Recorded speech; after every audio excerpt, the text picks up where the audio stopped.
Kemurahan Tuhan memberikan kesempatan bagi kita untuk beribadah hari ini secara resmi. Pemerintah Kota Bitung memberikan kesempatan bagi kita Jemaat GPDI DTC untuk beribadah. Sudah sangat lazim sekarang ibadah komunal. Nah, jadi ibadah komunal, ibadah yang melibatkan persekutuan, ibadah memang bukan saja komunal, ada ibadah lain. Mengunjungi fakir miskin, janda, itu juga ibadah. Alkitab katakan, mempersembahkan tubuh sebagai korban persembahan yang hidup, yang kudus, berkenan kepada Tuhan, itu juga ibadah. Ada banyak hal kita bisa lakukan, ibadah bisa kita lakukan. Tetapi salah satu yang terpenting dari ibadah ialah persekutuan. Dalam kitab Ibrani dikatakan, janganlah kamu menjauhkan diri dari apa? Persekutuan ibadah, pertemuan ibadah. Jangan menjauhkan diri seperti yang dibiasakan orang. Nah, saudara-saudara, waktu lalu kita tidak beribadah secara komunal, secara bersekutu ya karena situasi. Tetapi sekarang Tuhan kasih kesempatan kita beribadah. Dan saudara-saudara, saya terus menyampaikan kepada jemaat, mohon maaf untuk ketidaknyamanan saudara. Saudara masuk ke gereja, ada bilik disinfektan. Itu namanya keren, tetapi hasilnya basah. Kemudian saudara cuci tangan, pakai masker, semua ini mengganggu kenyamanan. Saya waktu camat datang bersama TNI Polri, kemudian kelurahan, Pak Lurah, dan juga Puskesmas datang, ada banyak yang datang. Mereka katakan, Pak Camat khususnya bilang, tolong ya Pak Pendeta, pastikan bahwa semua protokol kesehatan ini dilaksanakan. Sebab kalau misalnya tidak dilaksanakan, maka kami akan evaluasi dan izin ibadah bisa dicabut. Saudara-saudara. Jadi jemaat Tuhan, mohon maaf dengan ketidaknyamanan, tetapi kita semua menjaga supaya kita bisa beribadah. Amin, saudara-saudara. Malam hari ini saya mau sampaikan firman Tuhan dengan tema respon. Jadi ibadah pertama saya mengajak jemaat untuk merenungkan satu kebenaran dengan judul solusi. Jadi dalam kebenaran tersebut, apa yang menjadi solusi di tengah-tengah situasi yang sementara kita hadapi? Apa yang menjadi jalan keluar untuk menghadapi keadaan seperti sekarang ini? Pandemi yang masih sementara terjadi di Indonesia, kurvanya tidak melandai, justru ini puncak-puncaknya sudah. Saya ingat waktu baru dua kasus bulan Maret, kita semua di rumah, kita semua dalam kewaspadaan tingkat tinggi. Sekarang ini 1.400, kemarin saya kurang tahu hari ini posisi berapa, tapi ini di puncak pandemi. Nah, kita beribadah. Nah, di situasi sekarang apa yang menjadi solusi? Protap kesehatan, pakai masker, cuci tangan, jaga jarak, dan sebagainya. Tapi saya mau sampaikan, itu hal yang baik, yang kita harus penuhi, tapi itu bukan solusi satu-satunya dan solusi yang pasti. Solusi kita di dalam Tuhan Yesus Kristus. Amin. Solusi kita di dalam Tuhan. Haleluya. Jangan takut, aku menyertai kamu. Jangan bimbang, aku ini Allahmu. Aku telah meneguhkan, amin. Dan aku memegang engkau dengan tangan kananku yang memberi kemenangan. Di ibadah kedua saya bicara tentang era sekarang, new era.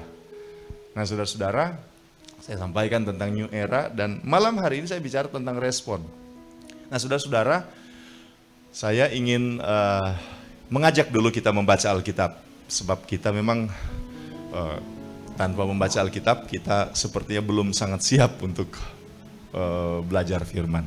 Injil Matius pasal 24 ayat 3 sampai 14. Mari kita berdiri Bapak Ibu Saudara sekalian. Demikianlah firman Tuhan. Saya akan bacakan bagi saudara. Saudara ingin baca bersama-sama, silakan. Saudara juga masih agak hosa karena dari tadi menyanyi pakai masker. Saudara membaca dalam hati juga silakan. Saya akan baca bagi saudara-saudara. Saudara mau ikut bersama baca silakan. Tuhan tolong kita semua. Demikian firman Tuhan. Ketika Yesus duduk di atas bukit Zaitun, datanglah murid-muridnya kepadanya untuk bercakap-cakap sendirian dengan dia. Kata mereka, Katakanlah kepada kami, bila manakah itu akan terjadi, dan apakah tanda kedatanganmu dan tanda kesudahan dunia? Jawab Yesus kepada mereka, waspadalah supaya jangan ada orang yang menyesatkan kamu. Sebab banyak orang akan datang dengan memakai namaku dan berkata, Akulah Mesias, dan mereka akan menyesatkan banyak orang. Kamu akan mendengar deru perang atau kabar-kabar tentang perang. Namun berawas-awaslah, jangan kamu gelisah, sebab semuanya itu harus terjadi, tetapi itu belum kesudahannya. Sebab bangsa akan bangkit melawan bangsa, dan kerajaan melawan kerajaan. Akan ada kelaparan dan gempa bumi di berbagai tempat. Akan tetapi semuanya itu barulah permulaan penderitaan menjelang zaman baru. Pada waktu itu kamu akan diserahkan supaya disiksa, dan kamu akan dibunuh dan akan dibenci semua bangsa oleh karena namaku. Dan banyak orang akan murtad, dan mereka akan saling menyerahkan dan saling membenci. Banyak nabi palsu akan muncul dan menyesatkan banyak orang. Dan karena makin bertambahnya kedurhakaan, maka kasih kebanyakan orang akan menjadi dingin. Tetapi orang yang bertahan sampai pada kesudahannya akan selamat. Dan Injil kerajaan ini akan diberitakan di seluruh dunia menjadi kesaksian bagi semua bangsa. Sesudah itu barulah tiba kesudahannya. Puji Tuhan, disilahkan duduk. Haleluya. Bapak Ibu Saudara sekalian, jadi tadi siang di ibadah kedua saya bicara tentang new era atau era baru. Dan malam hari ini saya ingin bicara bagaimana kita menyikapi, meresponi new era tersebut. Mungkin sedikit informasi atau sedikit gambaran teologis tentang bagaimana perjalanan kehidupan di akhir zaman. Jadi ini sedikit perjalanan kehidupan di akhir zaman. Semoga saudara bisa melihat. Yang di luar, saya kurang tahu ada televisi di luar jadi? Oke, baik. Nah saudara-saudara, ini sedikit garis waktu apa yang akan terjadi di akhir zaman. Apa yang akan terjadi di akhir zaman. Dan saudara-saudara, jadi paling terakhir dari garis waktu itu ialah kedatangan Tuhan Yesus yang kedua kali. Nah, kedatangan Tuhan Yesus yang kedua kali. Dan ketika kedatangan Yesus yang kedua kali, maka di saat itulah kita akan tinggal di langit dan bumi baru. Di satu kota yang bernama Yerusalem baru. Jadi saudara-saudara, ini di sini lagi. Ini puncak atau ini paling terakhir dari rangkaian peristiwa-peristiwa yang terjadi di akhir zaman. Nah, untuk sampai di sini, untuk sampai di kedatangan Kristus, untuk sampai tinggal di langit dan bumi baru, kita akan melalui berbagai peristiwa. Kita akan melalui berbagai peristiwa yang akan terjadi. Nah, saudara-saudara, di dalam Injil Matius pasal 24 ayat 8 tadi, ada satu istilah yang muncul, yaitu zaman baru. Ya kan saudara-saudara? Zaman baru. Entah kenapa, istilah zaman baru ini, saudara-saudara, ini sudah disampaikan Tuhan Yesus 2000 tahun lampau, dan sekarang muncul istilah itu sekarang. New normal, ya kan? Tatanan dunia baru. Entah kenapa saudara-saudara. Apakah dia bertepatan? Apakah hanya kebetulan? Saya yakin bahwa tidak ada sesuatu yang kebetulan. Amin saudara-saudara. 2000 tahun lampau, Tuhan Yesus sendiri sudah menyampaikan bahwa kita akan masuk di zaman baru. Dan sekarang ada istilah di Indonesia new normal, kemudian tatanan dunia baru dan sebagainya. Nah saudara-saudara, ini zaman baru. Nah saudara-saudara, di ujung dari zaman baru ini, di puncak zaman baru ini, muncul antikris. Di mana kita tahu bersama kerajaannya kurang lebih 3,5 tahun. Ini muncul antikris. Saya tidak menyampaikan ayat ya, sebab kalau sampaikan ayat sangat panjang. Jadi antikris 3,5. Kapan? Di ujung dari akhir zaman baru. Nah, di puncak dari kerajaan antikris, maka akan terjadi namanya perang Harmagedon.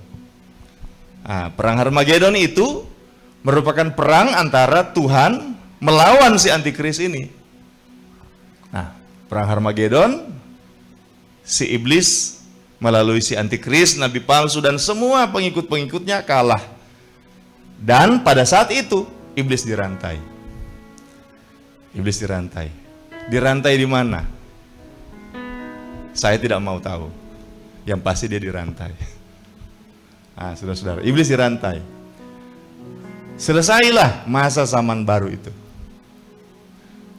Ketika selesai perang Harmagedon, dikalahkanlah iblis dan antikris dan nabi palsu dan semua tentara-tentara iblis, tentara antikris. Maka ketika iblis sudah dirantai, maka dimulailah kerajaan 1000 tahun damai. Kerajaan 1000 tahun damai ini akan diawali dengan adanya apa? Kebangkitan orang benar. Nah, kebangkitan itu akan terjadi 2 kali. Kebangkitan pertama adalah kebangkitan orang benar. Pendeta, apa itu kebangkitan? Kebangkitan adalah saat roh orang-orang benar mendapatkan tubuh baru. Kalau sudah baca kitab Korintus, ada tubuh duniawi, ada tubuh sorgawi. Jadi, kan roh manusia, baik orang benar maupun orang fasik, itu tidak hilang, tidak lenyap. Ada orang benar yang masih hidup, yang mengalami penyingkiran ketika antikris mulai berkuasa. Ada. Jadi di sini ketika antikris masuk pada puncak zaman baru, antikris berkuasa, orang benar disingkirkan. Katakan amin, saudara-saudara. Jadi, saudara jangan takut dengan antikris. Setialah. Haleluya. Tuhan Yesus katakan jangan gelisah hatimu. Saya akan bicara khusus tentang tema ini minggu depan. Jangan gelisah. Jadi saudara-saudara, anak-anak Tuhan aman. Kalaupun kita masuk di zaman antikris, saya mau sampaikan, setialah. Kita akan disingkirkan. Disingkirkan kemana, Pak Pendeta? Saya jawab dengan baku sedu. Saya bilang begini, tidak usahlah tahu, supaya antikris tidak tahu. Jangan sampai kita tahu bocor. Dan antikris akhirnya tahu, oh di situ. Itu cuman baku sedu istilahnya. Tapi yang pasti di sini anak Tuhan disingkirkan. Baru dimulai masa antikris. Masa antikris akhirnya Tuhan akhiri lewat perang Harmagedon. Iblis dirantai. Ketika mulai masuk kerajaan 1000 tahun damai, orang benar yang sudah mati, rohnya diberikan tubuh baru, tubuh sorgawi. Orang benar yang disingkirkan pada masa antikris kan masih hidup, diubahkan. Karena itu ada istilah dibangkitkan dan diubahkan. Siapa yang mengalami pengubahan? Orang benar yang masih hidup sampai masa antikris yang disingkirkan. Siapa yang mengalami kebangkitan? Orang benar yang sudah meninggal, yang tinggal roh. Nah, diberikan tubuh baru, kebangkitan orang benar, kebangkitan pertama. Dan akan tinggal di kerajaan 1000 tahun damai. Kenapa damai? Ya karena iblis dirantai. Di mana? Di dunia ini. Di bumi sekarang. Tuhan renovasi bumi ini. Kan saudara-saudara, bumi ini sudah mengalami macam-macam bencana. Ada cawan, 7 cawan, ada 7 sangkakala, ada 7 7 meterai, 7 sangkakala, kemudian 7 cawan. Jadi bumi ini sudah porak-poranda. Kapan itu 7 meterai, 7 sangkakala, 7 cawan? Ya menjelang si antikris ini berkuasa. Di sini akan muncul 7 meterai, 7 sangkakala, 7 cawan. Kita anak-anak Tuhan, puji Tuhan. Kita bisa mungkin alami seperti sekarang, tetapi Tuhan pelihara kita. Amin, saudara-saudara. Haleluya. Kurang haleluyanya, saudara. Atau saudara mau lihat mungkin foto-foto ketika bintang Absintus itu datang ke bumi, saudara foto pas dia mau datang.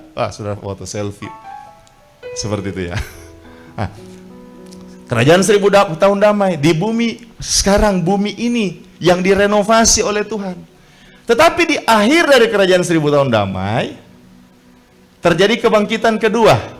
Orang-orang fasik dibangkitkan, iblis dilepas dari rantai. Tuhan punya rencana. Nah, ini Tuhan itu hebat. Terjadi kebangkitan kedua, orang fasik dibangkitkan, diberi tubuh baru. Orang fasiknya. Nah, di saat itulah maka terjadi perang Gog dan Magog. Perang Gog dan Magog. Jadi ada dua perang di akhir zaman, perang Harmagedon dan perang Gog dan Magog. Terjadi perang Gog dan Magog.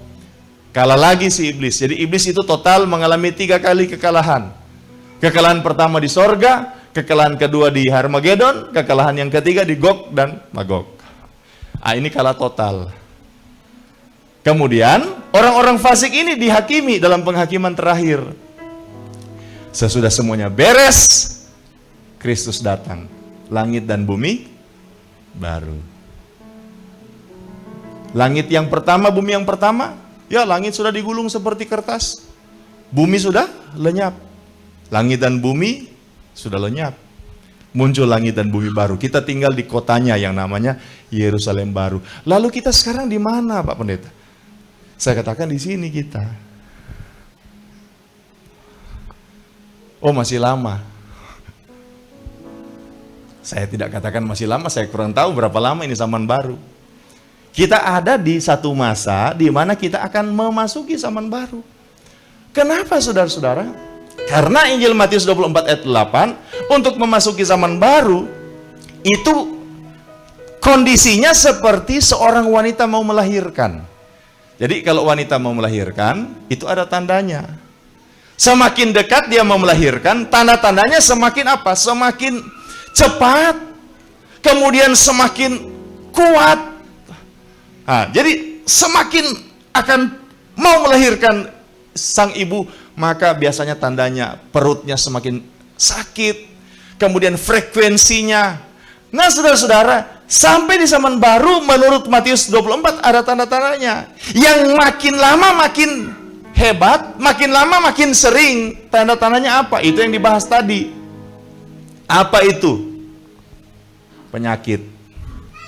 Di dalam Matius 24, Pak Pendeta, tidak ditulis penyakit. Iya, di dalam Injil Lukas ada. Kita kan Alkitab kita bukan Injil Matius saja. Jadi ada penyakit. Sudah perhatikan. Mulai tahun 2010-an, ini penyakit makin lama, penyakit-penyakit yang sampar, penyakit menular itu makin makin frekuensinya makin dekat. Flu burung, flu babi, SARS, MERS, COVID. Saya kurang tahu ke depan apa. Baru-baru saya dengar ada flu apa, saya kurang tahu. Saya lupa, saudara-saudara. Jadi ada ini COVID ini. Ebola yang sudah lama tidak muncul lagi di Afrika. Dan saudara-saudara, kalau COVID, sekarang kan orang lebih berani dengan COVID. Karena apa? Karena ini COVID ini 10 yang sakit, paling tinggi 3 yang meninggal. Itu kalau COVID. Tapi kalau Ebola, 10 sakit. Puji Tuhan, kalau 3 yang selamat. Itu kalau Ebola. Nah, saudara-saudara, penyakit-penyakit ini muncul. Kemudian, saudara-saudara, apa? Gempa bumi. Saya buka data, tahun 2017-2018 terjadi lonjakan gempa bumi. Kenapa? Karena lempeng-lempeng dunia menjadi tidak stabil. Lapisan ozon yang lobang menyebabkan suhu bumi itu makin tinggi, menyebabkan lapisan magma di bawah lempeng-lempeng itu bergerak tidak stabil. Akhirnya dia lebih cepat bergerak, lebih labil, dan akhirnya menyebabkan gempa bumi yang semakin sering, semakin kuat. Dengan sangat hormat tentunya kepada anak ini. Ini adalah contoh kelaparan di daerah Afrika. Saudara-saudara, sekarang kelaparan merajalela di mana-mana. Puji Tuhan kalau kita masih boleh makan, puji Tuhan. Katakan amin, saudara-saudara. Katakan amin, haleluya. Tidak usahlah pikir tentang lipstik. Tadi Ibu Gembala mau pakai lipstik, saya bilang begini, mau pakai lipstik, mau pakai masker? Oh iya Kang. Puji Tuhan, hemat 2 bulan. Haleluya, puji Tuhan. Ini kelaparan. Kemudian perang di sana sini. Titik-titik perang bukan cuma di satu tempat. Ada titik perang di Timur Tengah, negara-negara Arab, kemudian Asia Tengah, Iran, Afghanistan, Pakistan, dan India. Sekarang saya baca, saya dapat informasi di perbatasan Pakistan India, di daerah Kashmir, pasukan India dan Pakistan sementara bersiap-siap. Saudara jangan pandang remeh India. Meskipun di film India sepertinya seperti itu, tapi India adalah salah satu negara di dunia yang punya nuklir. India adalah salah satu negara di dunia yang punya nuklir. Timur Tengah, jangan pandang remeh. Karena meskipun tidak diketahui jumlah nuklirnya berapa, tapi Israel adalah satu-satunya negara di Timur Tengah yang punya nuklir. Kemudian di Eropa, rata-rata ada beberapa negara di Eropa yang punya nuklir. Kemudian di Asia, semenanjung Korea, bocah ajaib Kim Jong-un punya nuklir. Dan ini saudara-saudara, dia berpikir hanya seperti petasan, kembang api. Kalau dia ingin lihat, dia pasang, meledak, seperti bisa bahaya. Nah saudara-saudara, ini yang terjadi. Semua tanda-tanda ini, apalagi muncul dengan internet. Ini internet ini saudara-saudara menjadi tanda yang seperti tersamarkan tentang akhir zaman. Mengapa saya katakan internet ini menjadi tanda yang tersamarkan tentang akhir zaman? Ada satu ayat di ibadah kedua yang saya tidak sampaikan. Coba kita lihat Wahyu 11 ayat 7 sampai 11. Wahyu pasal 11 ayat 7. Dan apabila mereka telah menyelesaikan kesaksian mereka, maka binatang yang muncul dari jurang maut akan memerangi mereka dan mengalahkan serta membunuh mereka. Ini dua saksi Allah. Dan mayat mereka akan terletak di atas jalan raya kota besar yang secara rohani disebut Sodom dan Mesir, di mana juga Tuhan mereka disalibkan. Perhatikan ayat 9. Kita baca sama-sama 2-3.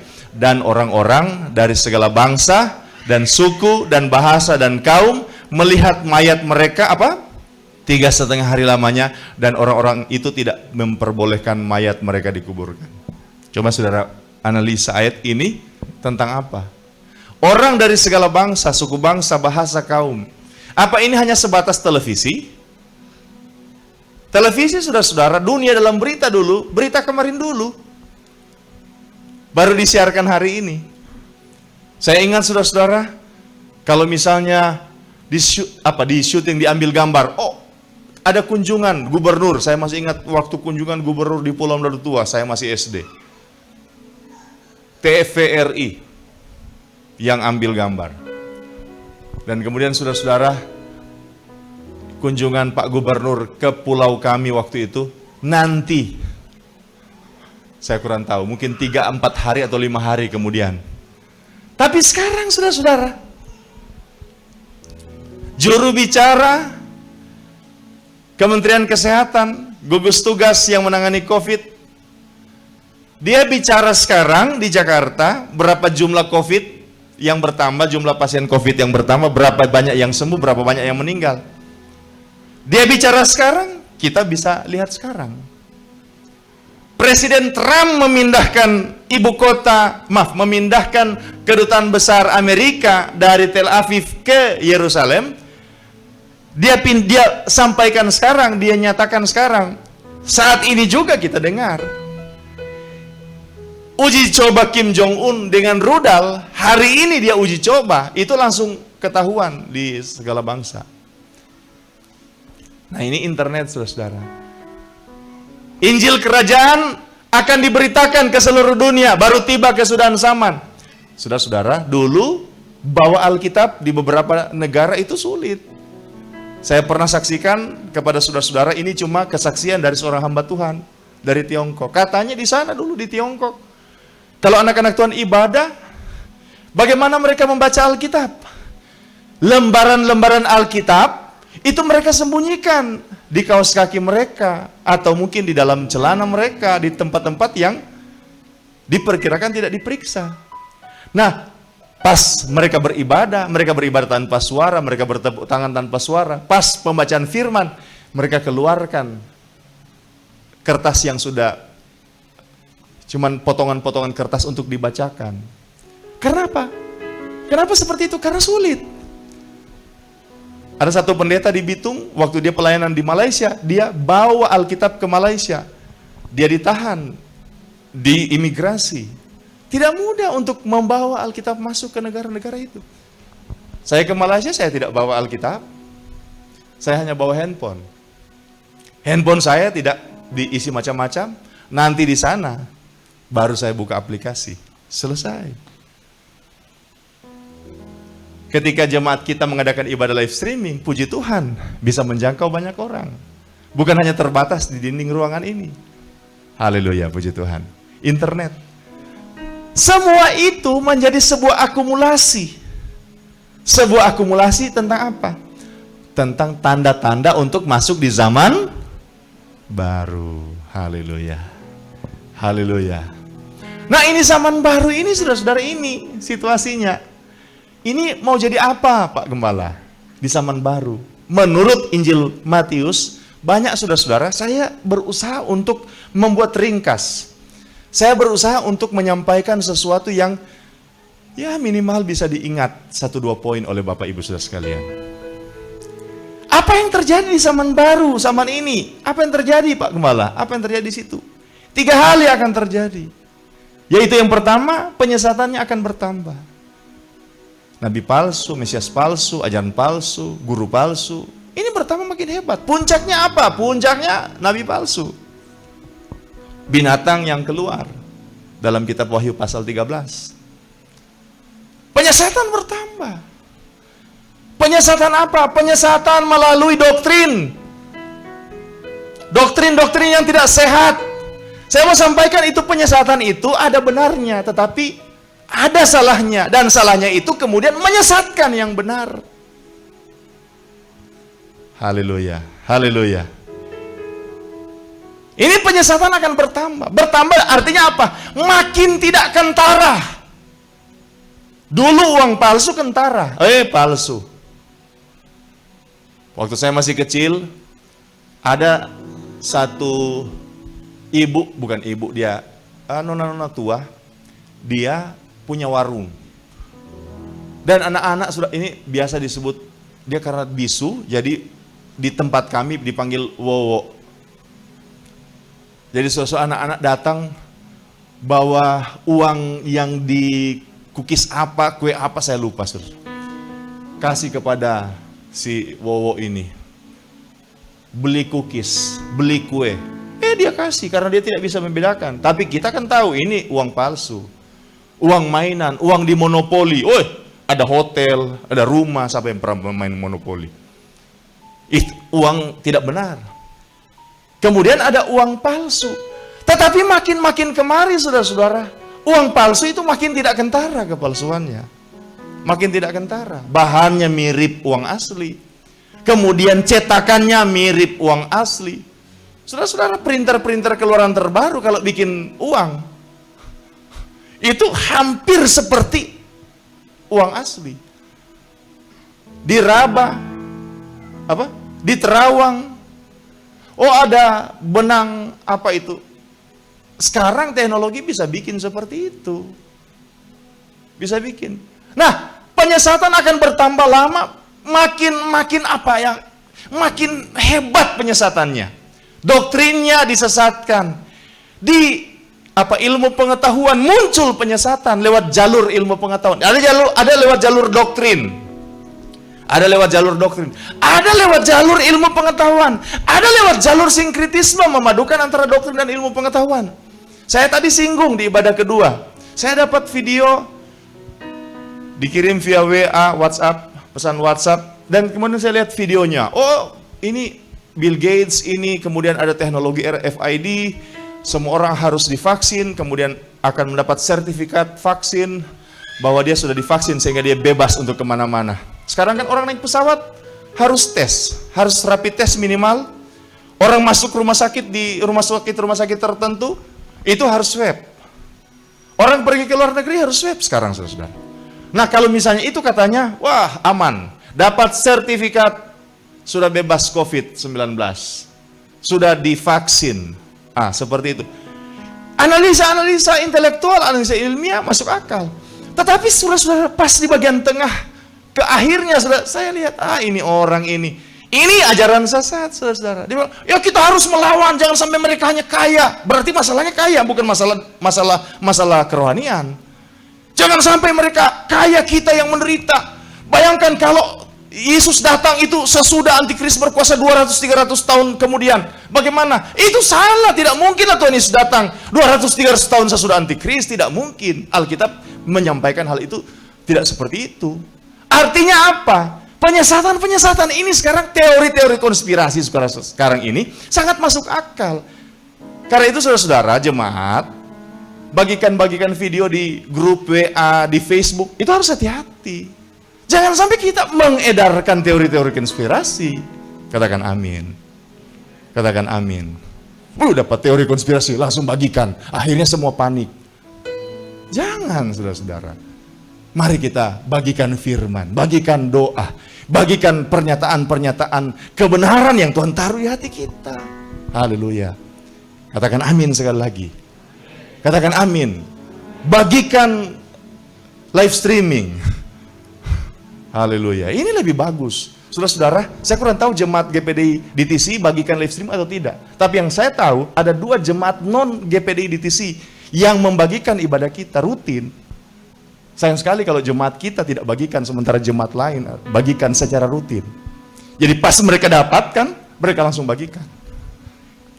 Bukan 2 orang, 2 jemaat diinstruksikan oleh pendeta mereka, oleh gembala mereka. Ibu gembala tanya, bagaimana kalau gembala? Kalau kita malu, seakan-akan cari popularitas. Ini kan tidak direncanakan, saya bilang ini. Haleluya.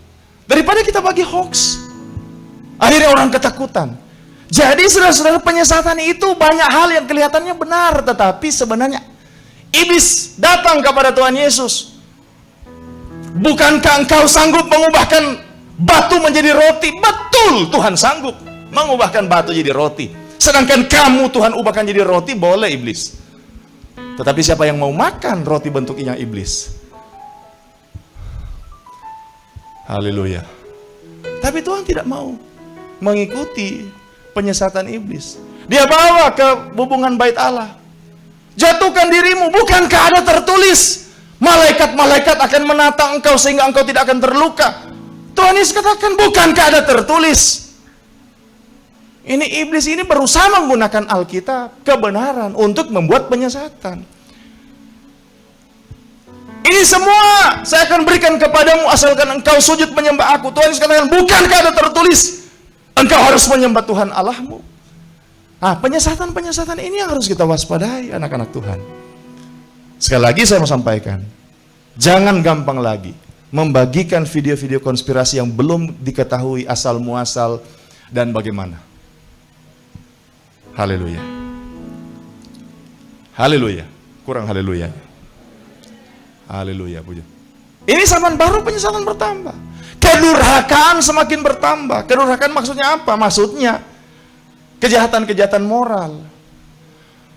Dulu saudara-saudara homoseks, lesbian itu malu-malu. Malu-malu. Orang yang homoseks malu, lesbian malu. Tapi sekarang saudara bikin pesta. Pesta gay. Wah, pesta gay di Italia, pesta gay di Amerika, pesta gay di Israel, di Yerusalem, di Tel Aviv. Waktu ke sana, saudara-saudara, saya mau foto di satu taman. Saya panggil ibu gembala, mari foto. Kemudian saudara-saudara, ini yang pemandu bilang, Pak Pendeta jangan, Pak Pendeta jangan. Kenapa? Saya bilang jangan. Ini taman. Pak Pendeta lihat itu simbol apa? Pelangi. Bisa bayangkan Pak Pendeta kalau foto di situ, di atasnya ada simbol pelangi. Artinya Pak Pendeta apa? Pak Pendeta masuk komunitas gay. Oh, darah Yesus. Haleluya. Ini terang-terangan. Lesbian di kota Bitung terang-terangan. Homoseks di kota Manado terang-terangan. Ini kedurhakaan semakin bertambah. Kejahatan semakin bertambah. Rasul Paulus kepada Timotius katakan bahwa pada akhir zaman akan datang masa yang sukar. Kata sukar itu bahasa Yunani kalepos. Kalepos itu saudara-saudara seperti waktu Tuhan Yesus menjumpai dua orang yang kerasukan setan di Gadara. Dua orang itu dalam kitab Injil dikatakan berbahaya. Nah, kata berbahaya itu disebut dengan kata kalepos. Jadi pada akhir zaman datang masa yang berbahaya, kedurhakaan berbahaya, godaan-godaan berbahaya. Saya katakan kepada Ibu Gembala, saudara-saudara, hari apa ya, saudara-saudara? Saya baca, saya beberapa waktu ini sering ke dua saudara, tidak ada internet. Kalau datang saya periksa WhatsApp karena ada mahasiswa-mahasiswa yang kuliah online. Saya harus buka WhatsApp, periksa tugas mereka, kemudian kasih nilai. Kemudian saya lihat Facebook. Saya biasa periksa tayangan kita. Kemudian saya juga lihat YouTube untuk biasa saya mengupload materi. Ibu Gembala juga sangat menolong saya untuk mengupload materi bersama dengan tim media. Sementara saya buka FB, saudara-saudara, muncul cerita pendek. Saya sampaikan kepada Ibu, oh Tuhan dari Yesus, kita mah ini berdosa Pak Tuhan. Kenapa saudara-saudara? Muncul cerita pendek, saya baca. Makin lama ceritanya makin menarik. Sampai kurang ajar. Bayangkan, seorang pendeta bisa tertipu dengan kedurhakaan seperti itu.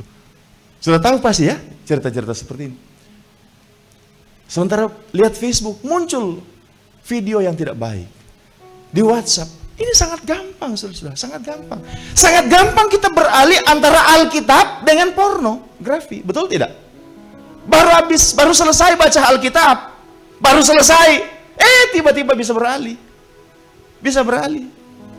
Haleluya, haleluya. Ini kita harus waspadai. Kedurhakaan semakin bertambah. Anak-anak Tuhan harus mewaspadai seperti itu.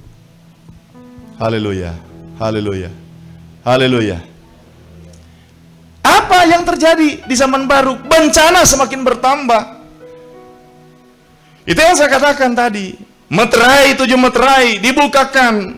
Kemudian 7 sangkakala dibukakan. Saya tidak bahas malam ini. Kemudian 7 cawan dibukakan. Klimaksnya sampai di masa pemerintahan antikristus yang 3,5 tahun. Nah, sekarang bagaimana respon kita? Itu kan tema kita malam hari ini. Bagaimana respon? Di ibadah kedua saya katakan, saudara-saudara, ibadah kedua saya katakan 3 hal. Bagaimana meresponi masa zaman baru? Ada 3 kata kunci. Waspada, sesuai dengan Matius 24 ayat 4. Mari kita baca dulu, munculkan ayat itu. Yang pertama waspada. Matius 24 ayat 4, kita baca sama-sama 2, 3. Jawab Yesus kepada mereka, waspadalah supaya jangan ada orang yang menyesatkan kamu. Pertama waspada.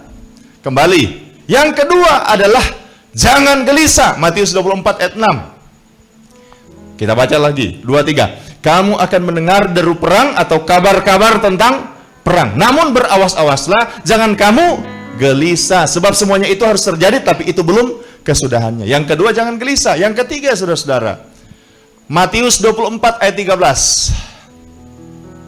Kita baca sama-sama kembali, 2, 3. Tetapi orang yang bertahan sampai pada kesudahannya akan selamat. Bertahan.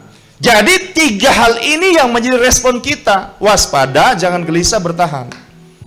Waspada, jangan gelisah, bertahan. Malam ini saya mau singgung satu saja. Minggu depan, saya kurang tahu ibadah saya, jadwal saya di ibadah keberapa, saya mau singgung 2. Kalau saya kebagian 2 kali khotbah. Kalau 1 kali berarti hanya 1. Bagaimana respon anak Tuhan? Waspada, jangan gelisah, bertahan. Malam ini saya sampaikan waspada. Bagaimana itu waspada, Pak Gembala? Bagaimana waspada itu, Pak Pendeta? Saya sampaikan secara cepat. Ada 6 hal yang kita harus lakukan sebagai tanda bahwa kita waspada. Apa itu? Ini sesuai ajaran Tuhan. Yang pertama, ada kewaspadaan doktrin. Matius 24 ayat 23-24, ada kewaspadaan doktrin. Tidak usahlah dimunculkan ayat ini sebab banyak yang panjang. Yang pertama, kewaspadaan doktrin. Waspada dengan ajaran-ajaran sesat, waspada dengan ajaran-ajaran palsu, waspada dengan ajaran-ajaran yang menghancurkan iman kita, menjauhkan kita dari Tuhan, mengurangi rasa hormat kita kepada Tuhan. Saudara-saudara, ajaran benar itu simpel. Kalau ajaran itu membawa engkau jadi seperti Yesus, ajaran itu membawa engkau semakin dekat dengan Yesus, ajaran itu membawa engkau semakin mempraktekkan nilai-nilai kerajaan Allah, itu benar. Tapi kalau ada ajaran kelihatannya benar, tetapi semakin engkau belajar, engkau jadi seperti iblis, bukan jadi seperti Yesus. Semakin kita belajar, kita semakin jauh dari Yesus. Semakin kita belajar, semakin nilai-nilai neraka yang kita praktekkan. Itu bukan ajaran yang benar. Itu pasti ajaran yang salah. Haleluya. Sekalipun ajaran itu, apa ya saudara-saudara, kelihatannya benar, kelihatannya bagus, kelihatannya menarik. Rasul Paulus katakan, waspada jangan sampai ada yang menawan kamu dengan filsafat yang kosong. Ajaran turun-temurun yang bukan dari Kristus. Menawan, ditawan, tertawan. Artinya apa? Hati kita tertarik sampai tak kuasa untuk melepaskan diri. Hati-hati dengan ajaran yang membuat kurang hormat kita dengan Tuhan. Dulu saudara-saudara, sebelum saya bergaul dengan ajaran itu, saya cinta Tuhan, rajin masuk gereja, rajin beribadah, setia melayani, setia berkorban. Sementara setelah saya bergaul dengan ajaran tersebut, saya mulai sirik dengan orang, saya mulai mengganggu otoritas, saya mulai tidak setia lagi beribadah, saya mulai tidak setia lagi melayani. Roh yang menyala-nyala itu mulai padam. Ini ajaran yang salah, saya pastikan itu dalam nama Yesus. Haleluya, haleluya, haleluya. Waspada secara apa? Doktrin. Yang kedua, waspada dalam pekerjaan. Matius 24 ayat 37-44. Hati-hati jangan sampai kita mengulangi masyarakat yang ada pada zaman Nuh, zaman Lot.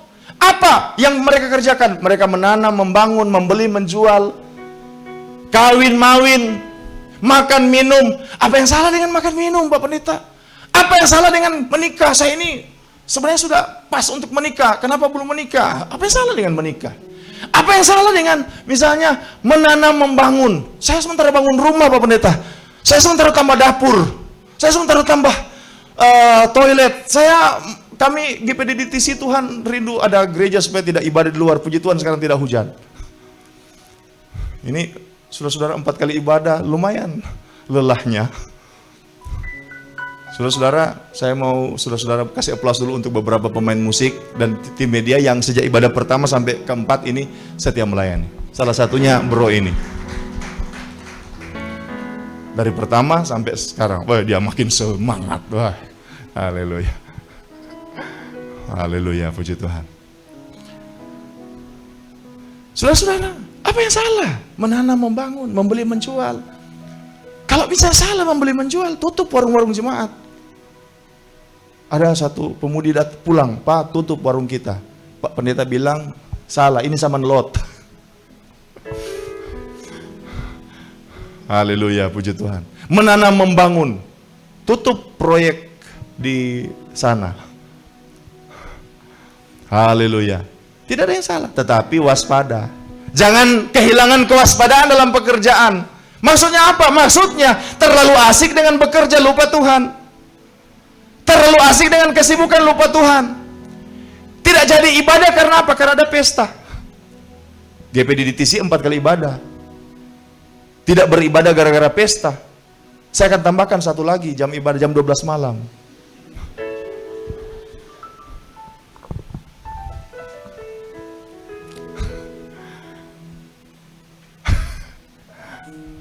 Jangan sampai kehilangan Tuhan, meskipun kita sibuk. Amin, saudara. Amin. Salah satu cara iblis membuat kita tertarik dari Tuhan adalah apa? Pekerjaan. Bukan hanya doktrin yang menarik kita jauh dari Tuhan, pekerjaan. Bukan hanya ajaran sesat. Banyak orang takut dengan ajaran sesat. Saya mau sampaikan, kita juga harus waspada pekerjaan. Kemudian kewaspadaan dalam pelayanan. Ini pelayanan, ini banyak tantangan. Jenuh, lelah, malas, kurang dihargai, kurang dihormati, tidak adil. Ini pendeta tidak adil, kasih jadwal. Masa saya melayani 1 tahun 1 kali, sementara dia melayani setiap minggu 4 kali. Ini tidak adil yang pendeta ini. Saya berhenti jadi pelayan. Tidak adil, saudara-saudara. Apa? Lelah, capek. Melayani. Seperti misalnya brother ini, hamba Tuhan ini.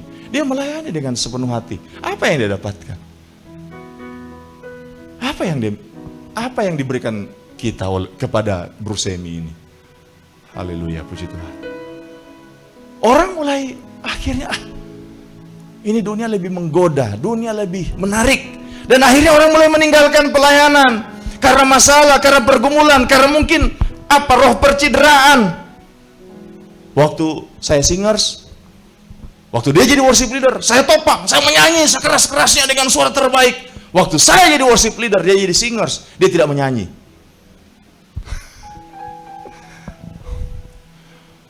Waktu saya jadi jemaat, dia jadi worship leader, wah dari belakang, ketika dia katakan tepuk tangan di atas kepala, meskipun baju saya slim fit ketat, saya bertepuk tangan sampai di rumah baju saya robek. Tapi setelah saya jadi worship leader, saya suruh angkat tangan, dia tidak angkat tangan. Terus bisa seperti itu. Tetapi waspada dalam pelayanan, tetap setia, tetap setia. Ku mau mengikuti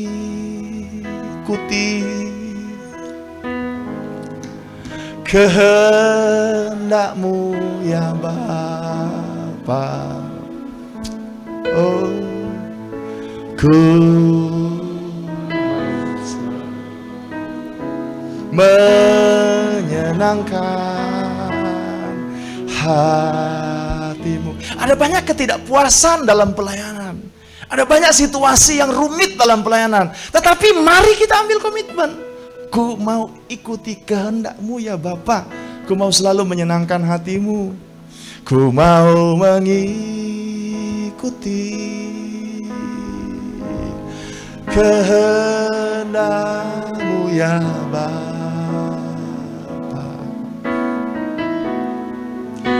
Ku mau selalu menyenangkan hati-Mu. Waspada dalam pekerjaan. Waspada apa juga saudara-saudara? Waspada dalam disiplin rohani. Seperti 5 anak darah yang bijaksana. Jadi ada persiapan.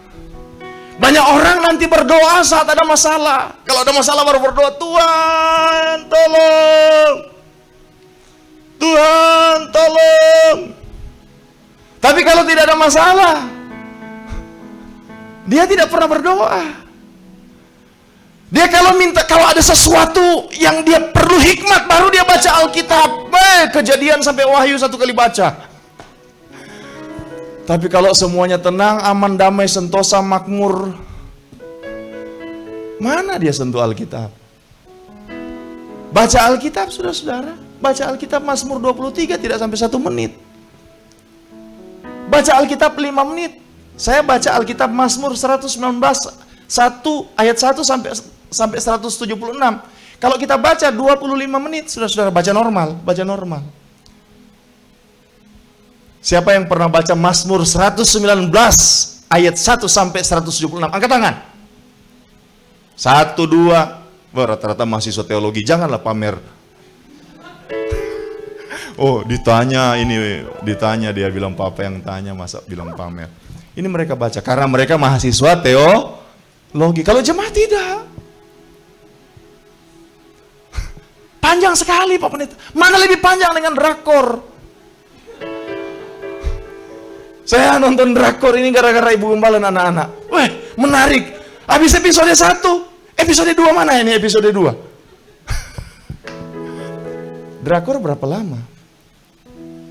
Drama Korea 1 jam terasa cepat. Aduh, apalagi mau ketemu tidak jadi. Aduh, langsung episode 2. Tidak ketemu lagi episode 3. Ini yang tertawa ini pengalaman. Om Bram tidak tertawa berarti tidak tahu drakor. Paling Om Bram pikir-pikir, ini Dracula atau apa ya? Puji Tuhan, tidak dijamah iblis. Haleluya. Kita nonton film, saudara-saudara. Nonton film, nonton YouTube. Anak-anak, ini nonton YouTube mulai dari masakan, membuat hidroponik. Dia lihat YouTube saya. Ini Bapak bikin kandang ayam Bangkok, bikin hidroponik, segala rupa ini. Dari ini. Mazmur 119 ayat 1 sampai 176 tidak dibaca, cuman 25 menit kita baca. Disiplin rohani. Katakan amin. Haleluya. Waspada salah satunya adalah dalam bentuk disiplin rohani. Berikut waspada dalam penggunaan talenta. Tuhan kasih talenta, kemampuan-kemampuan khusus, karunia-karunia yang kita bawa sejak lahir. Wah, talenta kita harus memuliakan Tuhan, memberkati sesama. Katakan amin. Haleluya. Saudara, menjadi berkat bukan hanya dalam gereja, di luar gereja pun kita jadi berkat. Kita harus waspada dalam penggunaan talenta. Dan terakhir, waspada dalam perbuatan baik, memberkati orang yang susah dalam kebutuhan. Mari ambil sikap untuk jadi berkat. 6 bentuk kewaspadaan ini kita harus lakukan untuk menyikapi atau sebagai respon kita ketika kita ada di zaman baru. Tuhan Yesus tidak pernah tinggalkan kita. Tuhan Yesus selalu tolong kita. Amin. Puji Tuhan. Haleluya. Tunduk kepala. Mari teman-teman tim pastoral, kita akan layani jemaat dalam perjamuan Tuhan.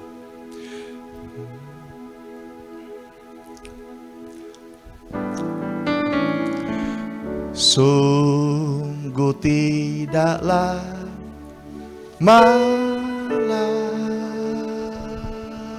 lagi Tuhan Yesus datanglah. Biar kita tahan saja, biar kita tahan saja. Berdoa dan jagalah, berdoa dan jagalah.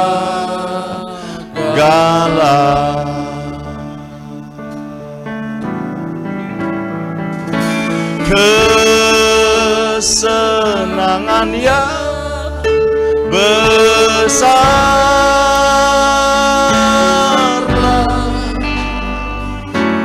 kemuliaan yang heran.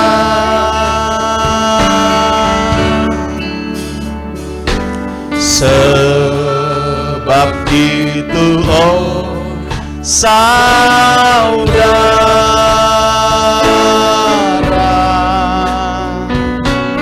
tahan dan setialah. Kesenangannya besar. Mari kita berdiri saudara-saudara.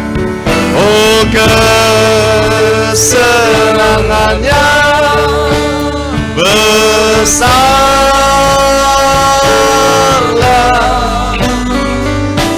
kemuliaan yang heran.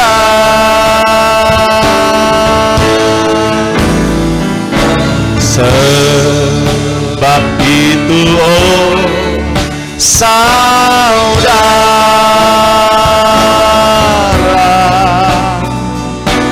tahan dan setialah. Sekali lagi, kesenangan yang besarlah. Amin. Oh, kesenangan yang besarlah,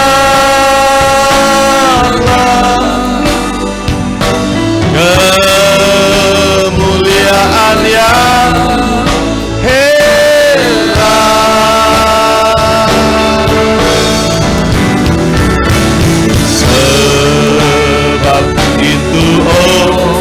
saudara, tahan dan setia. Respon pertama, sikap pertama yang dianjurkan Tuhan menghadapi zaman baru adalah waspada. Ada kewaspadaan dalam doktrin, dalam pekerjaan, dalam disiplin rohani, dalam pelayanan, dalam talenta, dalam berbuat baik. Saudara-saudara, untuk tetap waspada dibutuhkan energi, dibutuhkan kekuatan. Satu waktu ada seorang nabi bernama Elia. Dia habis berperang dalam peperangan rohani melawan nabi-nabi Baal, nabi-nabi buhutan. Ada 850 nabi Baal. Dengan kata lain, nabi itu sementara berperang melawan pekerjaan kuasa gelap. Dan satu waktu, kekuatannya merosot. Dia masuk ke padang gurun, dan dia berkata, Tuhan, saya ingin mati. Saya tidak lebih baik dari orang lain. Ambil nyawaku, Tuhan. Tetapi datang malaikat Tuhan, berkata kepada Elia, Elia, makan, minumlah. Sebab kalau tidak, perjalananmu terlalu jauh dan engkau tidak sanggup untuk dapat menapakinya. Maka Elia bangun makan, dan oleh kekuatan makanan itu, maka Elia mendapat kekuatan untuk berjalan, melaksanakan kembali apa yang menjadi kehendak Tuhan dalam hidupnya. Perjamuan Tuhan adalah salah satu cara yang Tuhan izinkan kita mendapatkan persekutuan rohani dengan Tuhan Yesus Kristus.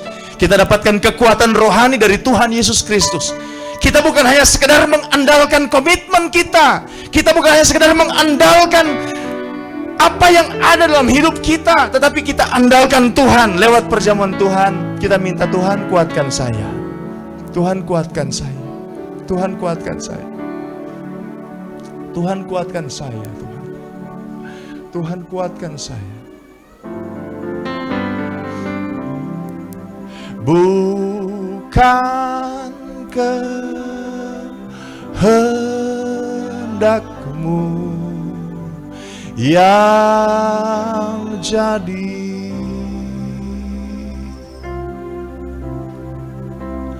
doa Yesus kini ku turut,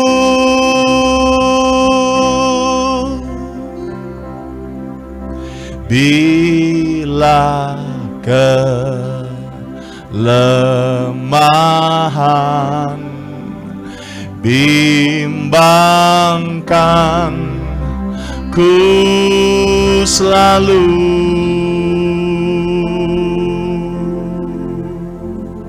peganglah dan pimpin jalanku.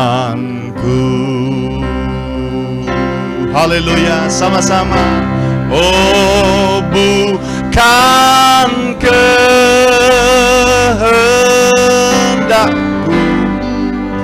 yang jadi,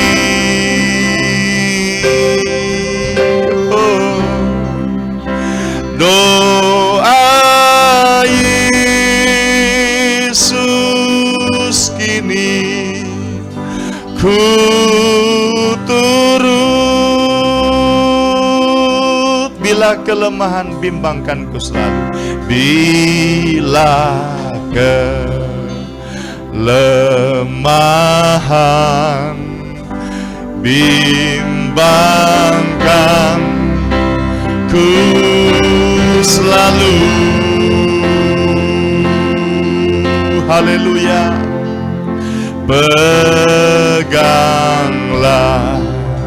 dan pimpin jalanku.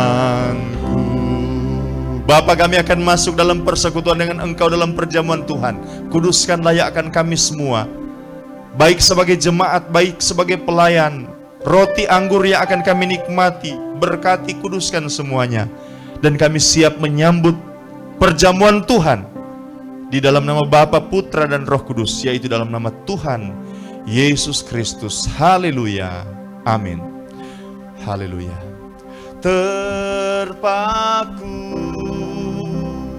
di salib, terpaku di salib, Tuhan sudah angkat dosaku.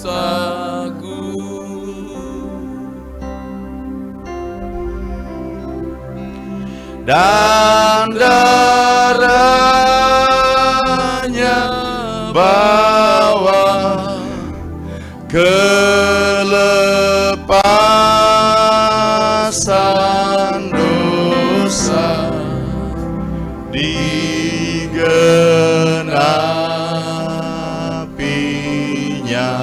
Torat sungguh terpaku di salib, terpaku di salib, terpaku di salib. Tuhan sudah angkat dosaku,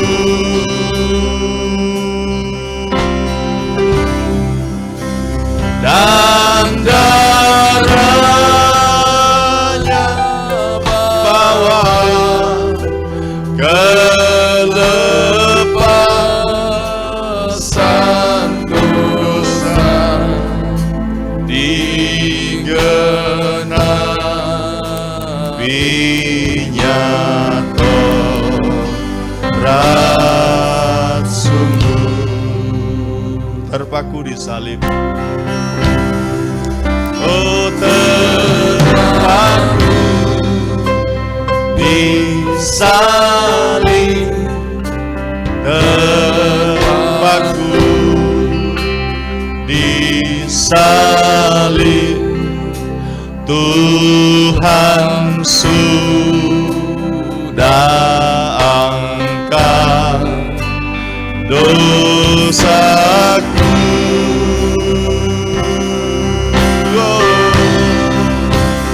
Dan darahnya bawa kelepasan dosa, digenapinya Torat sungguh.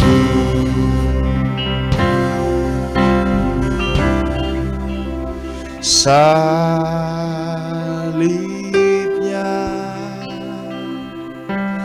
salibnya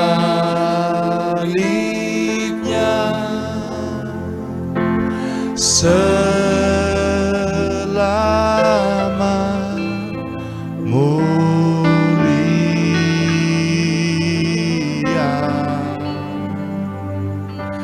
dosaku disucikan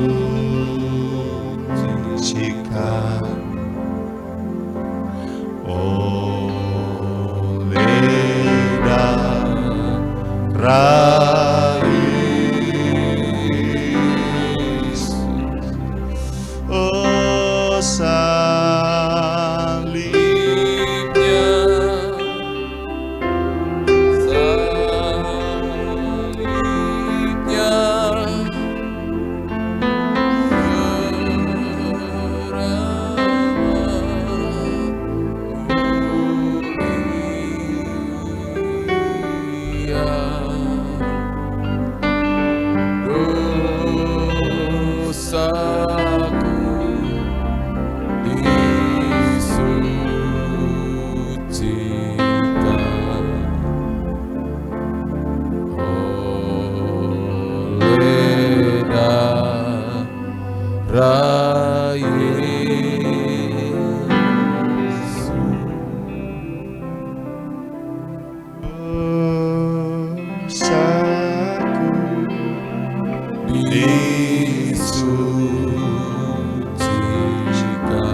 seorang bapak dengan baju rapi, busana yang siap untuk beribadah, pergi beribadah malam.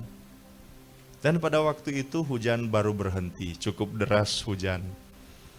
Dan dia keluar dari rumah, dia ambil sepeda motor dan dia pergi. Dia beribadah, pulang ke rumah, sampai di rumah. Istrinya bilang begini, "Pak, kenapa baju papa kotor?" Oh, rupanya ada serpihan-serpihan atau ada kotoran, ada yang membuat bajunya kotor. Ini Bapak tidak ada maksud untuk bermain kotor, tidak ada maksud. Tetapi karena dia melewati jalan yang becek, sehingga akhirnya bajunya kotor. Saya mau sampaikan, begitu juga kita di akhir zaman ini. Tidak ada niat kita untuk jadi orang yang kotor. Tetapi pergaulan kita kotor. Tempat pekerjaan kita kadangkala kotor. Media yang kita baca kotor. Tidak ada niat. Tetapi kadangkala itu mengotori kita. Saudara bisa angkat roti dan katakan, lihatlah anak domba Allah yang mengangkut dosa isi dunia. Dosaku disucikan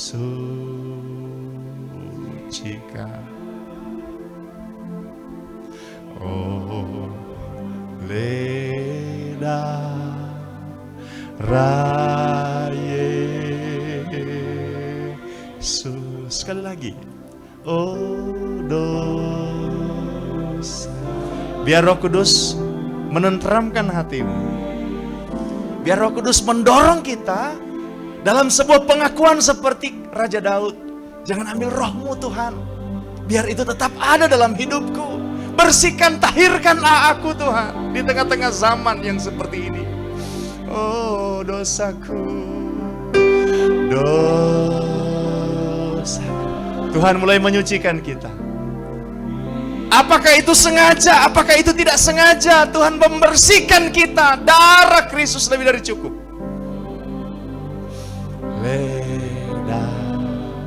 Darah Yesus. Bangkit dengan iman, Bapak Ibu. Angkat roti, bangkit dengan iman. Sudah dengar pembacaan firman. Dan ketika mereka sedang makan, Yesus mengambil roti, mengucap berkat, memecah-mecahkannya, lalu memberikannya kepada murid-muridnya dan berkata, ambillah, makanlah, inilah tubuhku. Kita makan dengan iman dalam nama Tuhan Yesus Kristus. Oh haleluya, puji Tuhan.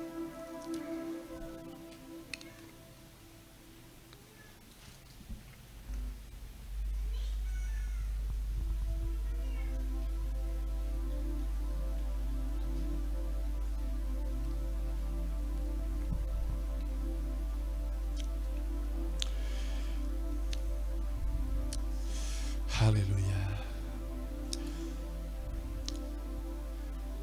Saudara, saya ingin bernyanyi sambil saudara memegang cawan. Oh sungguh heran jamahan Tuhan.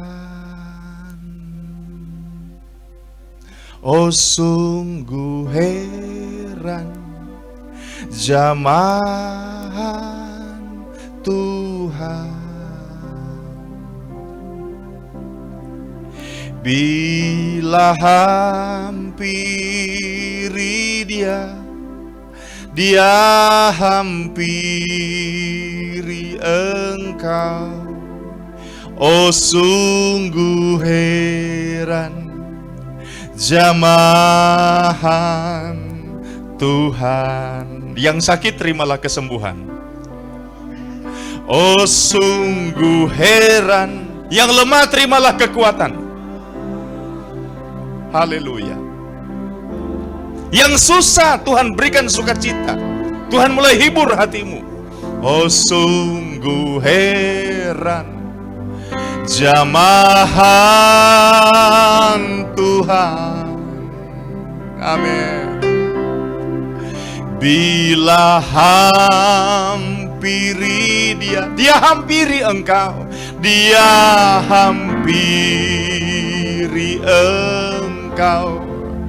Oh sungguh heran jamahan Tuhan. Angkat cawan. Sesudah itu ia mengambil cawan, mengucap syukur, lalu memberikannya kepada mereka dan berkata, minumlah kamu semua dari cawan ini, sebab inilah darahku, darah perjanjian yang ditumpahkan bagi banyak orang untuk pengampunan dosa. Mari minum dengan iman dalam nama Tuhan Yesus Kristus. Haleluya. Haleluya, puji Tuhan. Hosana in the highest.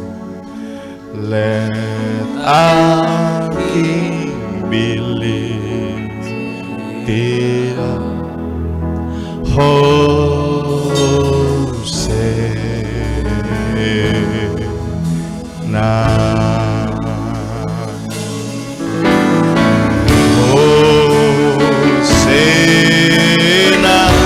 Mari menyembah Tuhan. Mari bersyukur kepada Tuhan. Mari tinggikan Dia dengan sepenuh hati kita. Let our King be lifted up. Hosana,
pujian, penyembahan, syukur kami. Biarlah ibadah ini menyenangkan hati-Mu Bapa. Kami bersyukur untuk pemulihan, untuk jamahan-Mu Tuhan. Selama dalam ibadah ini kami bersyukur Tuhan. Terima kasih Bapa. Oh Tuhan, dunia ini ada banyak sekali kesulitannya. Kami butuh Tuhan dalam setiap perjalanan hidup kami. Kami butuh Tuhan di dalam rumah, di luar rumah. Kami butuh Tuhan saat kami tidur, saat kami bangun, saat kami bekerja, saat kami beraktivitas, saat kami bergereja, saat kami melayani. Di setiap saat, di setiap situasi kami perlu Engkau Tuhan. Tanpa Tuhan kami tidak bisa berbuat apa-apa. Ibadah ini Bapa merupakan salah satu cara kami untuk menyatakan kepadamu Bapa. Selain rasa hormat pujian, ini cara kami untuk mengatakan kepadamu, kami tak bisa hidup tanpa Engkau Tuhan. Kami membutuhkan Engkau Tuhan. Mau berdoa umat-umat Tuhan yang ada di gereja maupun umat-umat Tuhan yang ada di rumah, yang beribadah bersama dari rumah. Umat-umat tak mampu tanpa Tuhan. Kami tak mampu tanpa Tuhan.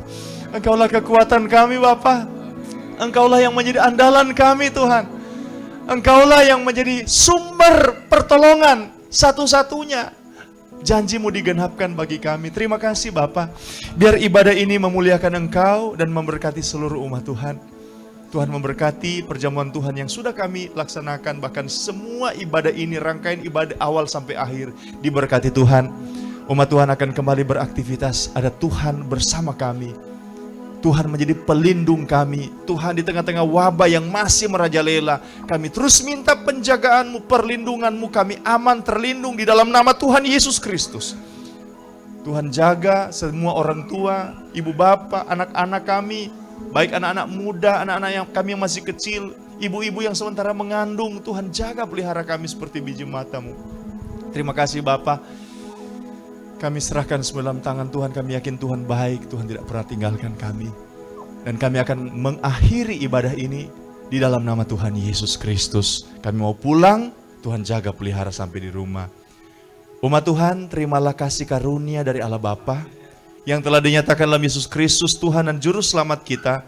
Dan terus diteguhkan lewat kehadiran Allah Roh Kudus yang tinggal dalam kita. Dia kuatkan kita, Dia selalu berikan kepada kita damai sejahtera, hikmat, serta melengkapi dengan karunia-karunia jasmani maupun rohani.